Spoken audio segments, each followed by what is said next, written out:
everybody. I'm here to share with you an exercise to strengthen the hip extensors. And the hip extensors are what get weak in a situation called lower cross syndrome. This is often, as a chiropractor, I see this syndrome triggered not only by habits of oversitting and overflexion, but also when people have subluxations or problem with their pelvis or low back, over time it will turn off these muscles. So if you want to understand more about lower cross syndrome, look for my video on that. It's coming out next week. So this exercise is called Cook's hip lift, and it's especially cool because not only does it strengthen these muscles, but it's also diagnostic of the problem. So I just want you to know, when I assign this to patients, I always expect for it to be very challenging. You are not alone. So just understand it should be hard. That means we're working in a place that's weak, that needs help. Okay, and Lauren's gonna demonstrate this for us.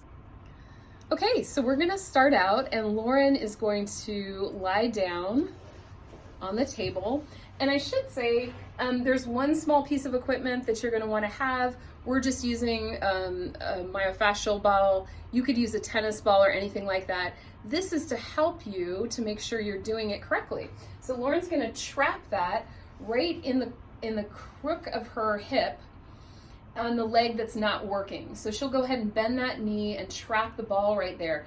If she tries to use her back muscles to compensate for weak muscles, her leg will extend and then the ball will roll out, and that'll give her an idea, oops, I gotta reset. So it's just a way to kind of keep you from doing it incorrectly. Okay, so we're gonna start out, she's flexed this leg, and the leg that's down is the one that's gonna do the work. So she's gonna put her heel just slightly in front of her knee. Let's lift this up a little so everyone can see. And then she's got her foot flexed right here. So what she's gonna do is dig her heel in, squeeze her butt muscle, which is called the gluteus maximus, by the way. She's gonna squeeze her butt muscle, and then by squeezing that and pushing down into her foot, she's gonna lift her hips up off the table. Now this is really challenging. And for a lot of people, if that muscle is weak, they'll tell me instead of feeling it in the butt itself, they feel a pull in their hamstring. This is telling you that your body is not firing in the right sequence. So that's where this exercise is not only helpful in building that muscle, it's also diagnostic that there's a problem with that kinetic chain. So great job, and go ahead and lower. So if you notice, as I'm gabbing away here, Lauren kept that contracted, held it in place, and a good target starting out would be 30 seconds. Now, some of my patients cannot lift their hips up off the table at all. That's okay. Just tense your muscle, squeeze it, and squeeze it as if you're lifting up, okay? The other thing you're gonna notice, and Lauren can go ahead and lower, that's perfect.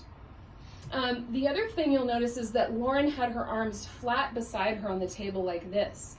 That actually allows you to have maximum stability and makes it the easiest to do this exercise, because as you bend your elbows and put your hands on your tummy, that's less support for your core. And if she puts her elbows completely on her stomach, now she's relying 100% on the strength of her core to keep her from wobbling and holding straight. So if you'll notice, Lauren's pretty strong. If she does that, you are strong.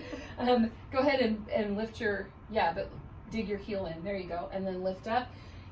For people who are super weak, like she can do it, but they'll find themselves like drifting. Perfect. You can go ahead and lower. Drifting towards one side. The cool thing is too, if it's easy for you, you can challenge yourself more by lifting up your arms. Okay, that's the Cook's hip lift, everybody. Say that 20 times fast. People always ask me about reps. Go ahead and do what Lauren did, which was squeeze as tightly as she can, lifting her hips up, having perfect form. When you feel yourself starting to fail, lower down, take a break, and go back. You want to get to a point where you almost feel like, I don't think I can do it anymore. A good indication is the next day you'll be a little bit sore. This is probably something I would say in the beginning, do an every other day practice. You want to feel sore muscles on the on the first day after the exercise, and then on the second day, have the soreness be less and you're ready to go back to it. Okay.